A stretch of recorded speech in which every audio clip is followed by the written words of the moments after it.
Cosmo health நேயர்களுக்கு வணக்கம். இன்னைக்கு நம்ம கூட சித்த வைத்தியர் தங்கத்தமிழ் முருகன் அவர்கள் இணைந்திருக்காரு. தொடர்ந்து ஆரோக்கியம் குறித்த நம்முடைய சந்தேகங்களை அவர்கிட்ட கேட்டு தெரிஞ்சுக்கலாம். வணக்கம் சார். வணக்கம். எப்படி இருக்கீங்க? அற்புதமா இருக்கிறேன். ஓகே, தொடர்ந்து எங்களுடைய நேயர்களுக்கு ஹெல்த் இன்ஃபர்மேஷனா நிறைய விஷயங்கள் கொடுத்துட்டு இருக்கீங்க. அந்த வகையில இன்னைக்கு குழந்தைங்கள்ல இருந்து பெரியவங்க வரைக்கும் எல்லாரும் கஷ்டப்படுறது என்னன்னு பாத்தீங்கன்னா, இந்த கை கால் வலி, ஒரே டயர்டா இருக்கு, முட்டி வலிக்குது. இந்த வலி இல்லாதவங்க யாருமே பார்க்க முடியாது அப்படின்னு சொல்லலாம் சார். ஒரு சிலவங்க வேலை பார்க்கறதுனால டயர்டாகி வலிக்குது, ஒரு சிலவங்க எதுவுமே பண்ணாம நாங்க சும்மா தாங்க இருக்கோம், ரெஸ்ட்ல இருக்கோம், ஆனாலுமே எங்களுக்கு கை கால் வலி ஒரு அசதி இருந்துட்டே இருக்கு அப்படின்றாங்க. இந்த ஜாயிண்ட் பெயின்ஸுக்கு என்ன ரெமெடி இருக்கு, என்ன மூலிகைகளை சித்தர்கள் கொடுத்திருக்காங்க? அற்புதமா கேட்டீங்க. ஒரு மனிதன் 24 மணி நேரமும் உழைச்சிக்கிட்டு இருக்கக்கூடாதுங்க. ஒரு மனிதன் 24 மணி நேரம் உட்காந்துட்டு இருக்கக்கூடாது. ஒரு மனிதன் 24 மணி நேரமும் நடந்துக்கிட்டு இருக்கக்கூடாது. இதை எதுக்கு சொல்கிறேன் அப்படின்னா, பிரிச்சிருக்கிறாங்க. என்ன அப்படின்னா, 8 மணி நேரம் தூங்குங்க, 8 மணி நேரம் உழைங்க, 8 மணி நேரம் ஓய்வு எடுங்க. ஓய்வு எடுக்கிறதுனா என்ன? நடக்கிறது. அப்போ இன்னைக்கு காலகட்டத்தில் யாருமே நடக்கிறதில்ல அப்படின்னு ஒன்று இருக்கா? எப்படி கேட்குறாங்க?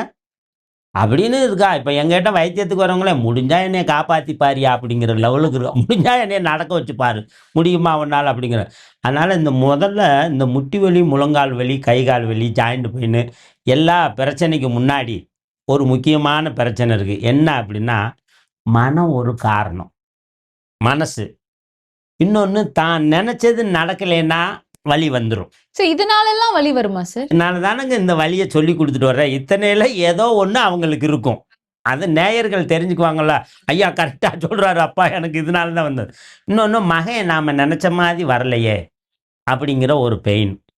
இன்னொன்று, நம்ம பொண்ணு நாம் நினச்ச மாதிரி நடக்கலையே அப்படிங்கிற ஒரு வலி. இன்னொன்று, நாம் நினச்சதை சாப்பிட முடியலையே அப்படிங்கிறது ஒரு வலி. இதெல்லாம் அந்த ஏக்கத்தினுடைய தவிப்பு. இவங்களை கவனிக்காமல் விட்டுருவாங்க. கவனிக்காமல் விடுறது நோயாக மாறும். அதுக்காக தான் இந்த உதாரணத்தை சொல்கிறேன். இன்னொன்று, அஜீரண கோளாறு. என்ன திங்கணும், என்ன கழிவு போகுது, போனதுக்கப்புறம் பசிக்குதா, எல்லாம் இன்புட்டு தானே தவிர அவுட் கோயிங்கை பற்றி நினைக்கிறதே இல்லை. அப்போ என்ன சாப்பிட்டோம், கழிவு வெளியேறிச்சா வெளியேறலையா, கேஸ் பாமாச்சா சிந்திக்கணும். இல்லை, நம்ம சிந்திச்சு பார்த்து தான் நம்ம சாப்பிட கற்றுக்கணும். இன்னொன்று, எப்படித்தான் உங்களுக்கு அஜீரண கோளாறு ஏற்பட்டாலும் வெந்நீர் குடித்தா குணமாயிருமே, மறுபடியும் இவங்க கூல்ட்ரிங்க்ஸை கொடுக்குறது, மறுபடியும் கெமிக்கல் உப்பு குடிக்கிறது. அது கொஞ்சம் நல்லா இருக்கிற மாதிரி இருக்கும், ஆனால் ரொம்ப முட்டி வலி முழங்காலே வரும். இந்த முட்டி வலி, முழங்கால் வலி, குதிங்கால் வலிக்கு வாதம் ஒரு காரணம், வாயு ஒரு காரணம், அஜீரண கோளாறு ஒரு காரணம், இந்த வாத நீர் ஒரு காரணம், கால்சிய குறைபாடு காரணம். இத்தனை பிரச்சனை இருக்குங்க. இத்தனை பிரச்சனைக்கு நாம் ரெமெடி சொல்ல போகிறோம். இருந்தாலும் இவங்க எங்கெங்கே தப்பு பண்ணுறாங்க அப்படிங்கிறது தான். ஒன்றும் மனசை நல்லா வச்சுக்கிறது இல்லை, அப்புறம் உக்காண்டே வேலை செய்கிறது, அப்புறம் எந்திரிச்சு நடக்கிறதில்ல, அப்புறம் வாக்கிங் போகிறதில்ல. எல்லா மிருகங்களும் பாருங்கள், அது நடக்கும், தூங்கும், அதுக்கெல்லாம் கட்டுப்பாடே கிடையாது. இவங்களுக்கு மட்டும்தான் 24 ஹவர்ஸ் வேலை செய்யணும், 24 மணி நேரம் பார்க்கணும். அப்புறம் கைக்கு வந்த பின்னாடி, காலுக்கு வந்த பின்னாடி பிரச்சனையை நோக்கி ஓடுறாங்க. நம்ம இதை பார்க்குறவங்கள ஒரு 10 பேர் கூட திருந்துவாங்க. என்ன அப்படின்னா, நம்ம ஒரு 2 மணி நேரம் வேலையை குறைச்சி செய்வோம், நம்ம கொஞ்சம் ஹெல்த்துக்கு முக்கியத்துவம் கொடுப்போம் அப்படிம்பாங்க. அதனால் இந்த முட்டி வலி முழங்கால் வலிக்காரங்க இன்னொரு ரகசியத்தையும் தெரிஞ்சுக்கணும். என்ன அப்படின்னா, இந்த கல்யாண விருந்து சுபயோகத்தில் போய் வாயை கேட்டு தான் சாப்பிட்றத தவிர முட்டியெல்லாம் கேட்கணும். கண்ணா நான் தின்னா நீ வலிப்ப, ஆமாம் வலிப்பேன்னா சாப்பிடக்கூடாது. இந்த கல்யாண சாப்பாடுனால முட்டி வலிலாம் வருமா சார்? இந்த அளவுக்கு போடுற அந்த கெமிக்கல் ஃபுட்டு. இப்போ அங்கே ஒரு பக்கம் பார்த்தீங்கன்னா புரோட்டா இருக்கும், அந்த பாலக்கு இருக்கும், பன்னீர் இருக்கும். இன்னொரு அம்மா, நீங்கள் ஒரு விஷயம் நல்லா கேட்டுக்கோங்க.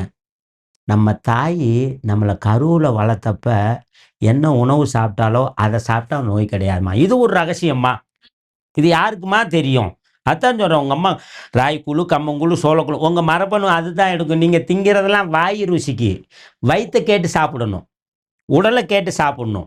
இதெல்லாம் நீங்கள் முட்டி வலி, முழங்கால் வலி, கைகால் வலி தான் உனக்கு வந்துருச்சே, அப்புறம் இத்தனையும் கொட்டுனா எச்சாயிக்கும். ஆமாம், சரி, ஒரே மருந்து என்கவுண்டர் மெடிசன் அப்படின்னு பார்த்தீங்கன்னா ஒன்றும் இல்லைங்க.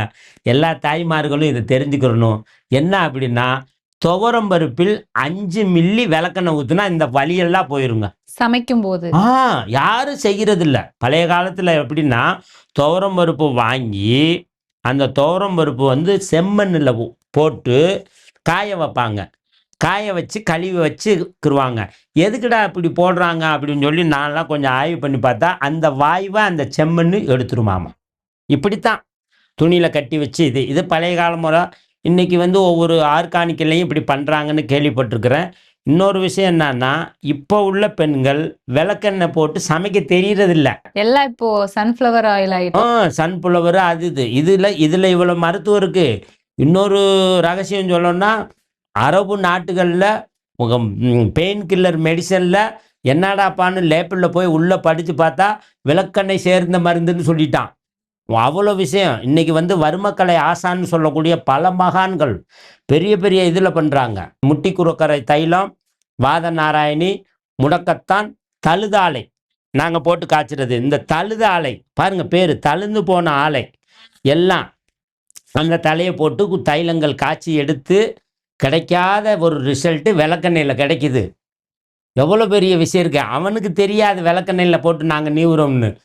தழுதாலை, முட்டி குறுக்கரை தைலம், வாத நாராயணி, முடக்கத்தான் வெளி மருந்தை சொல்கிறேன். இது கூட விளக்கெண்ணெய் போட்டு நல்லா ஒரு ரெமெடி பண்ணி இப்போ எங்கள் வர்ற பேஷண்ட்டுகளுக்கு பாதை சிகிச்சைன்னு ஒன்று கொடுக்குறோம். இதை போட்டு தேய்க்கிறோம்.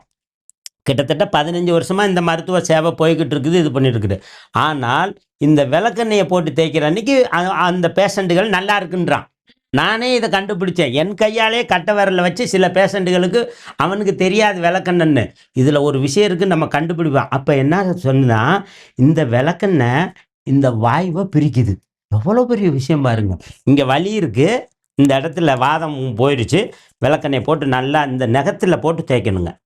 இந்த மொழியில் ஒரு கேஸ் வெளியில் ஆகும். இங்கே தேய்க்கிறப்ப இங்கே ஏப்பம் வந்துடும். அப்புறம் இன்னொரு இந்த சரவாங்கி நோயாக மாறும், கையெல்லாம் சுருண்டுக்கும், மடங்கி. அந்த மாதிரி இருக்கிறவங்களுக்கும் ஆரம்ப நிலையில் வாத நாராயணி தலைச்சாறு, முடக்கத்தான் தலைச்சாறு, தழுதாலை தலைச்சாறு, பெரண்டை சாறு ஒரு 50 மில்லி, இது 100 மில்லி. இதை எடுத்து இது கூட விளக்கெண்ணெய் ஒரு 50 மில்லி, நல்லெண்ணெய் 100 மில்லி, தேங்காய் எண்ணெய் ஒரு ரெமெடி மக்களுக்காக, இதை போட்டு நல்லா கொதிக்க வச்சு எடுத்து வடிகட்டி மேல் ரெமெடிக்கு சொல்கிறேன். தேய்ச்சிட்டு வர்ற இந்த கைகால் வலி, முட்டி வலி, முழங்கால் வலி, குதிங்கால் வலி, தண்டுவடை வலி, பொடனிவதி, இரத்தக்கட்டு, அடிபட்ட வீக்கம், சுளுக்கு இத்தனையும் குணமாகும். அற்புதமான மருந்து இல்லையா? பெரிய மருந்து. நம்ம நேயர்கள்லாம் தெரிஞ்சுக்கிறணும். அதனால இந்த ரெமெடி வந்து வெளி மருந்து. இதை காய்ச்சி பக்குவம் பண்ணியிருக்கிறோம். நேயர்கள் வந்து அடிப்பிடிக்க விட்டுறக்கூடாது. எப்பயுமே நம்ம சொல்கிற ரெமெடி செய்கிற தாய்மார்களுக்கு நான் கை எடுத்து கும்பிட்டு வேண்டிக்கிறேன். என்னன்னா, ரசித்து பக்கத்தில் நின்று செய்யணும். நீங்கள் அப்படி செஞ்சு இறக்கி வாசனையை நுகர்ந்துட்டீங்கன்னா மயங்கிடுவீங்க. அடடா இவ்வளவா அப்படி. சரி, அந்த உள்ள சாப்பிட்றதுக்கு மக்களுக்கு ஒரு ரெமெடி என்ன அப்படின்னா, வாத நாராயணி பவுடர் 100 கிராம், முடக்கத்தான் பவுடர் 100 கிராம், பெரண்டை பவுடர் 50 கிராம், வல்லாரை 50 கிராம், தூதுவளை 50 கிராம், முசுமுசுக்கை 50 கிராம், இந்து உப்பு 25 கிராம். இவைகளை நன்றாக கலந்து வெயிலில் வைத்து சலித்து கண்ணாடி பாத்திரம் அல்லது சில்வர் பாத்திரத்தில் வைத்து விட்டு வாரத்தில் 2 முறை ரசம் வைத்து ஒரு 20 கிராம் பொடி போடணும். ரசம் வைக்கிறதுக்கு அழகாக வெங்காயம் தக்காளி போட்டு கொதிக்க வச்சால் பசுமையான ரசமாக மாறும். அதாவது இதுக்கு பேர் பச்சை ரத்த ரசம். அப்படியே ரத்தமாக இருக்கும்.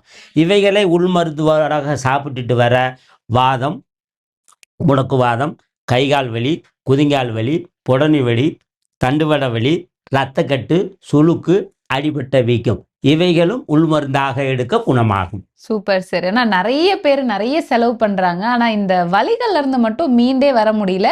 கண்டிப்பா பாக்குற நேயர்களுக்கு ரொம்ப பயனுள்ள தகவல்களா இது இருக்கும். நிஜமா வீட்ல ட்ரை பண்ணி பார்த்துட்டு அவங்களுடைய ஃபீட்பேக் என்ன அப்படின்றத கமெண்ட்ல வந்து சொல்லட்டும். ரொம்ப நன்றி. நன்றிம்மா.